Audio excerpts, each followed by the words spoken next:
নমস্কাৰ। Fight against injustice of APSCৰ মঞ্চৰ পৰা মই মানস প্ৰতিম বৰুৱাই সমূহ সংবাদকৰ্মীক সম্ভাষণ জনালোঁ।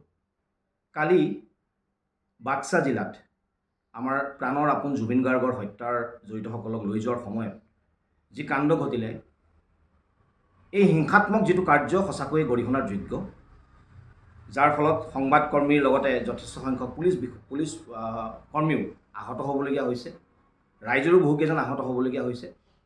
কিন্তু এই ঘটনাটো কি কাৰণে ঘটিবলৈ পালে, যদি আমি সেই বস্তুটো যদি আমি অনুধাৱন কৰিবলৈ যাওঁ, আমি লক্ষ্য কৰিবলৈ যাম, আমি দেখা পাম যে এজন বিশেষ পুলিচ বিষয়াই যেতিয়া লাঠি চাৰ্জ কৰিছিলে, তেওঁ লাঠি চাৰ্জ কৰাৰ পিছৰ মুহূৰ্ততেই কিন্তু এই গোটেই ঘটনাটো উত্তপ্ত হৈ পৰিছিল।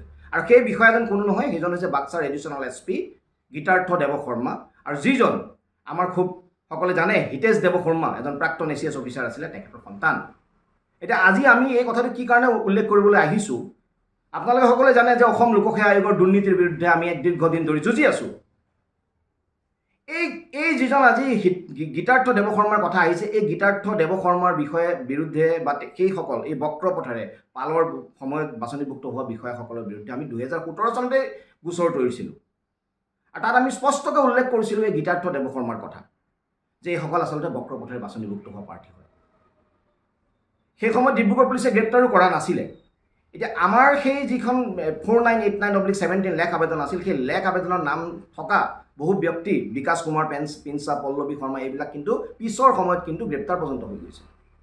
তাৰ পৰৱৰ্তী সময়ত যেতিয়া ন্যায়িক আয়োগ আহিল, আমি ন্যায়িক আয়োগতো কিন্তু এই গীতাৰ্থ দেৱ শৰ্মাৰ বিৰুদ্ধে যথেষ্টখিনি আমি তথ্য দিছিলোঁ আৰু আমি ভাৰ্বেলিও আয়োগক জনাইছিলোঁ। আয়োগৰ যিটো তদন্ত হৈছিলে, সেই তদন্ত আছিলে খুব স্পষ্ট বৈজ্ঞান ভিত্তিত হোৱা তদন্ত আছিলে। তেওঁলোকে বহীবিলাক চাইছিলে, ফৰেঞ্চিকৰ ৰিপৰ্ট চাইছিলে, তাৰ ওপৰত ভিত্তি কৰি তেওঁলোকে আচলতে তেওঁলোকৰ মতামতখিনি দিছিলে। কিন্তু আয়োগে কিছুমান বিস্ফোৰক বস্তু পাইছিলে, আৰু সেইটো সময়ত যিহেতু আমি গীতাৰ্থৰ বিৰুদ্ধে আমি এটা কমপ্লেইন আছিলে আমাৰ বহুখিনি লিষ্টৰ ভিতৰত, আমি আয়োগৰ লগতো আমি সেই সময়ত সংস্পৰ্শ আছিলোঁ। আমি জানিব পাৰিছিলোঁ গীতাৰ্থৰ বিষয়ে দুটা খুব গুৰুত্বপূৰ্ণ কথা। আমি কিয় কৈছোঁ আপোনালোকে জানিব।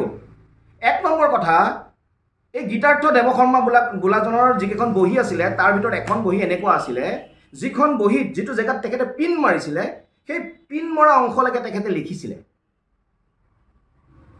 পিন য'ত মাৰিছিলে সেই পিন মাৰা অংশলৈকে তেখেতে লিখিছিলে।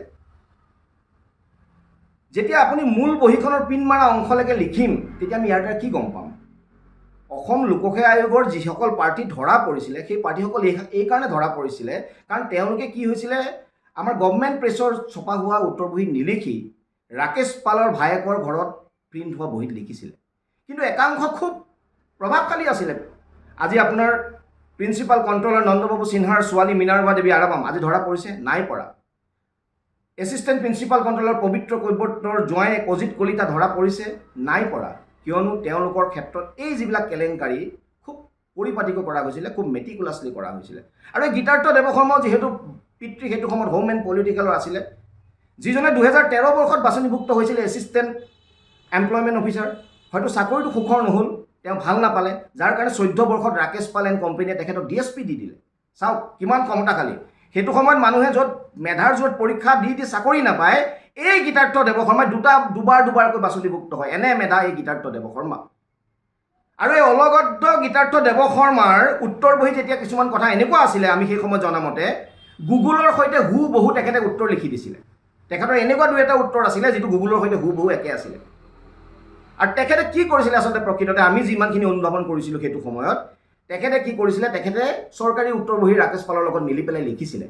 আৰু লিখি তেওঁ কি কৰিছিলে, যেতিয়া APSCৰ মূল বহীখন থাকে তাৰ প্ৰথম পেজটো আঁতৰাই তাৰ ভিতৰত তেওঁ কি কৰিছিলে, গভৰ্ণমেণ্ট প্ৰেছত ছপা হোৱা এখন বহীৰে পাজত তেওঁ সুন্দৰকৈ লিখি পেলাই সেইটো তেওঁ ষ্টেপল মাৰি দিছিলে। আৰু যাৰ কাৰণে তেওঁ য'ত লিখিছে সেই লিখা অংশলৈকে তেওঁ পিন মাৰা অংশলৈকে তেওঁ লিখিব পাৰিছিল। এতিয়া এই ধৰণৰ বিষয় আছিল কাৰণে আয়োগে কৈছে যে এইবিলাক বস্তু ফৰেঞ্চিকৰ বিষয়তকৈ ডাঙৰ কথা পুলিচৰ তদন্তৰ বস্তু। গতিকে আয়োগে সেইকাৰণে কৈছিলে যে 2013 আৰু 14 বৰ্ষ এনেকুৱা বহুত আৰু পাৰ্টি আছে যিসকল পাৰ্টিৰ ক্ষেত্ৰত কি হৈছিলে, পুলিচৰ আৰু বিশেষ তদন্তৰ প্ৰয়োজন আছে।